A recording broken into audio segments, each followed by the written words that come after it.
내 방식대로 삽니다. 물건을 사지 않는 쇼퍼홀릭. 지인들과 여행을 갔을 때였다. 여행지의 쇼핑 명소를 누비며 일행은 모두 신이 났다. 일상적이지 않은 장소에서 만나는 물건들은 모두 재미있어 보이고 거기에 가격마저 가볍다면 지갑은 쉽게 열리기 마련이다. 한 바퀴 돌고 난 일행들 손에는 쇼핑하며 산 물건들이 주렁주렁 매달렸는데 나는 달랑 하나를 쥐고 있었다. 그마저도 내 것이 아닌 친구에게 줄 선물이었다. 내 취미가 쇼핑인 걸 안 일행들은 의아해했다. 왜 하나도 안 샀어? 너 쇼핑 좋아하잖아. 쇼핑은 좋아하지. 그런데 물건을 잘 안 사. 쇼핑은 오랫동안 허영과 중독을 떠올리는 부정적 이미지와 화려하고 독립적인 삶을 떠올리는 긍정적 이미지, 양극단을 상징하는 것으로 인식되었다. 하지만 쇼핑은 삶 그 자체다. 매일 이어지는 선택의 배경이고 그 형태가 쌓여 인생의 모양을 만든다. 그리고 무엇보다도 쇼핑은 가장 쉽게 행복해지는 방법 중 하나다. 사람들은 이 쾌감을 경계하지만 제대로 산 물건이 주는 행복감은 뜯어보지도 않은 택배 상자가 쌓여가는 중독과는 전혀 다른 것이다. 세탁 건조기에서 장마철에도 뽀송뽀송한 수건을 꺼내는 순간마다 뿌듯해지거나 세일 기간에 헐값에 구입한 질 좋은 구두를 신으면 뉴런에서 도파민이 샘솟는 걸 느끼는 사람들만이 이해할 수 있는 행복이다. 쇼핑이 영혼을 치유하는 약일 수 있다면 그 어떤 약인들 과다 복용하고도 부작용이 없겠는가. 사실 삶을 파괴하는 잘못된 쇼핑 중독은 쇼핑 자체보다는 우울증이나 불안장애와 더 관련이 깊다. 쇼핑을 좋아한다는 것이 물건을 많이 산다는 것을 의미하지 않는다는 말이다. 굳이 필요하지도 않은 물건을 지나치게 사는 행위가 습관이 된 쇼핑 중독의 원인은 정신적, 심리적인 데서 기인하는 경우가 많다. 쇼핑은 사람들이 자신의 인생을 떼어서 바꾼 돈과 다시 무언가를 교환하는 행위다. 내 인생과 바꾼 대상이 무엇인지, 또 그에 대한 태도가 어떤지가 어떻게 사소한 일이 될 수 있겠는가. 실제로 사람들이 무엇을 어떻게 사는지를 보면 그 사람의 삶이 보인다. 단적으로 말하면 쇼핑은 곧 그 사람이다. 따라서 쇼핑이 바뀌면 사람도 바뀐다. 당신이 사는 것이 당신을 말해준다. 쇼핑은 그 사람이다. 20대 중반이 될 때까지 내가 버는 약간의 돈을 다른 것으로 교환하는 일에 특별히 내 취향이나 의지가 반영된 적이 없었다. 그저 가장 필요한 것, 가장 싼 것이 내 선택 기준이었다. 그리고 그때의 나는 내 씀씀이의 모양대로 쪼그라든 채 작아진 자아보다도 더 보잘것없는 선택을 하며 살았다. 그러나 이후 나는 자아가 투영된 물건 사기라는 것에 눈을 뜨게 되었다. 묘하게 사람들 사이에서 주눅 들었던 내가 조금씩 길을 펴기 시작한 것도 그때부터였다.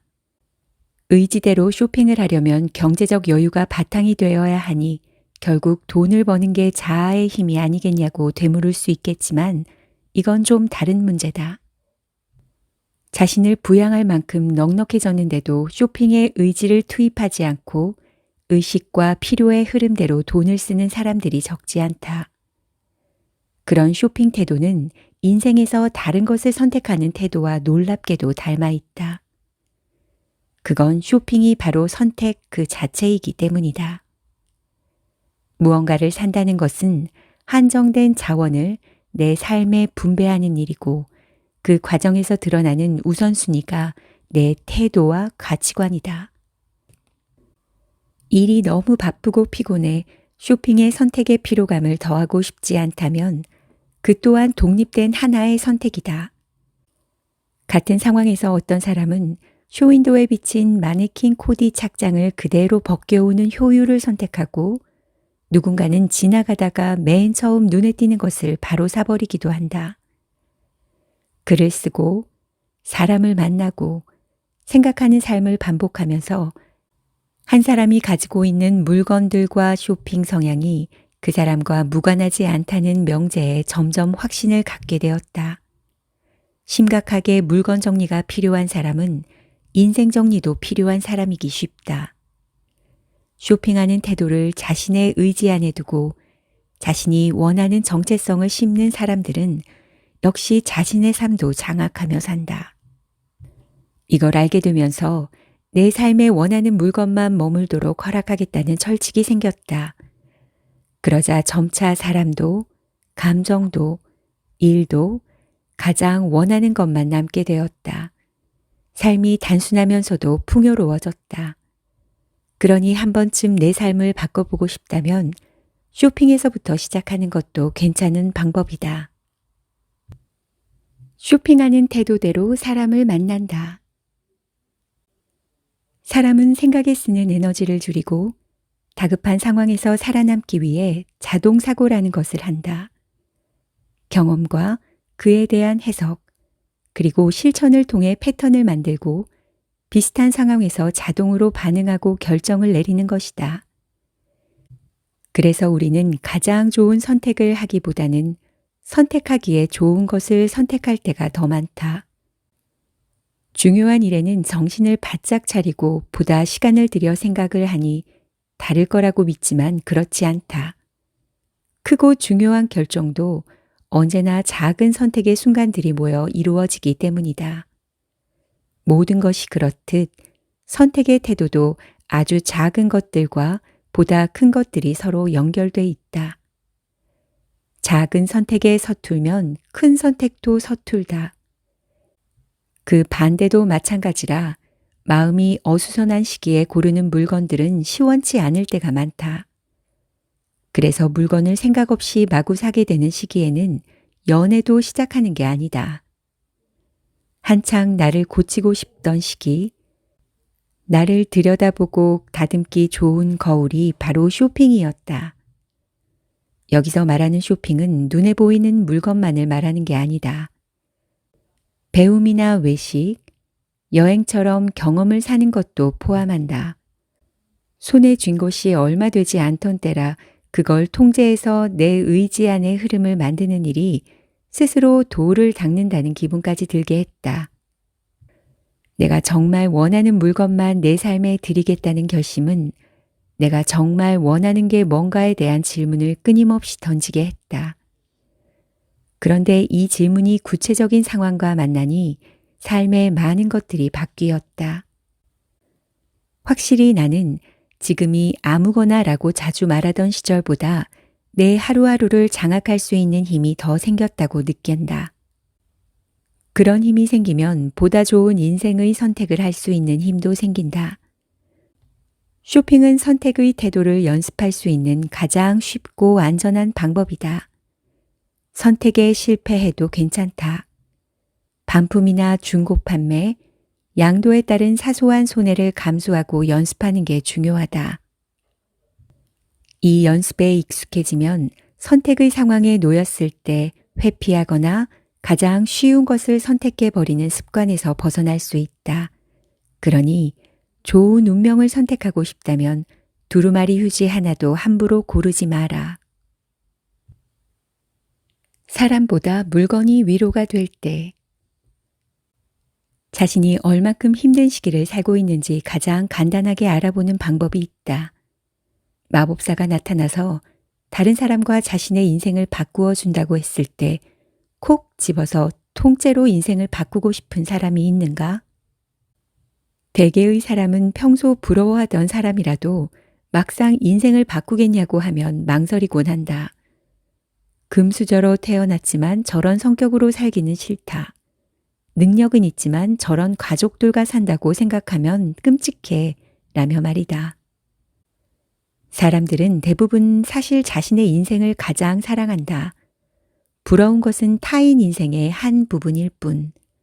내 인생에서 몇 가지만 좋아지면 완벽할 거라고들 생각한다. 그런데 내게는 주변 아무나라도 좋으니 인생을 통째로 바꾸고 싶은 시간들이 있었다. 이는 심각하게 나쁜 시기를 지나고 있다는 신호다. 그런 최악의 시기에는 타인과 나의 경계를 더욱 명징하게 의식하게 된다. 그럴 때마다 사람에게 섣불리 위로받으려 해서는 안 된다. 심지어 나를 위로하려 따뜻하게 어루만지는 이들조차도 통점을 잘못 짚어 내게 고통을 준다. 나보다 처지가 나은 모든 사람들의 호흡이 마치 기화되고 있는 독극물처럼 세포 하나하나에 파고드는 통증이 된다. 무엇보다 치명적인 것은 그들의 잘못이 아니라는 사실을 나도 자각한다는 점이다.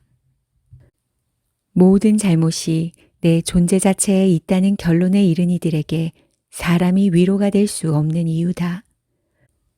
그런데 그렇게 멀고 먼 타인들이 자신의 생각과 가치를 불어넣은 물건들은 좀 다르다. 초라한 삶에 한없이 비틀거리고 작아지던 어느 날, 한 쇼핑센터에서 모자 하나를 무심코 쓰고 거울을 보았는데 순간 그 속의 내 모습에서 눈을 뗄 수가 없었다. 그 기분은 전에는 느낀 적 없는 위로와 쾌감이었다. 그건 한 번도 본 적 없는 막연한 타인들과의 이상한 교감이었다. 그런 모자를 디자인하고 유행시킨 누군가의 심상이 의도한 대로 내게 와서 맞아떨어진 것이니 그게 교감이 아니면 무엇이겠는가. 이질적인 존재와 연결되는 느낌은 세상과 자신을 다른 각도로 볼 수 있게 해준다. 때론 그 감정이 한 사람을 구원할 수도 있다. 그래서 낯선 사람들의 다양한 이야기가 등장하는 문학 작품들이 수많은 사람들을 위로해 줄 수 있었던 것이다. 생존에 관련된 것이 아니면 좀처럼 지갑을 열지 못하던 시기였지만 나는 그 모자를 살 수밖에 없었다.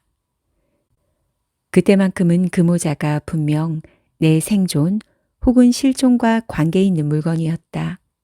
이후 그 모자를 쓰고 외출한 적이 없었기에 그 일은 내 생애 최초의 쓸데없는 쇼핑이자 가장 가치 있는 쇼핑이 되었다. 무언가를 산다는 것은 내가 필요로 하는 감수성만을 추출해 흡수하는 행위다. 우리가 마음에 꼭 드는 물건을 손에 넣었을 때 위로를 얻는 것도 그 때문이다.